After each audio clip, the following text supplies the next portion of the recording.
Allora, siamo al minuto 29,54 e si sopperisce 1-0. Vicino alla finestra, esiliato il fumatore, un po' come in America. Penassia.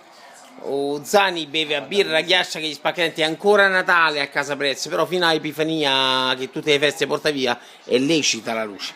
Un tavolino improbabile, abbiamo delle tessere sanitarie, abbiamo dei termometri, perché la Lucchezzetta nazionale tiene la febbre. La Roma devo comprare medicina. devo comprare medicina, la Lucchezzetta tiene la febbre. La Roma perde. Io qui credo che solamente una mossa solamente è possibile da fare. Ho già accattata a Shanghai nuova, 40% di sconto, era una cosa buona. L'ho pagata, una 40% di sconto, una cosa... non si dice quando va a pagare 40% di sconto. E ritengo che è una cosa buona. Allora, una cosa buona solitamente porta cosa buona. Allora, via la scalzatura e indossasse. Tu aspetta, Juventus che se fa zona del contropiede. No, non ti preoccupare, non può segnare, sta indossando a Shanghai, non ti preoccupare. Quando va, petticci.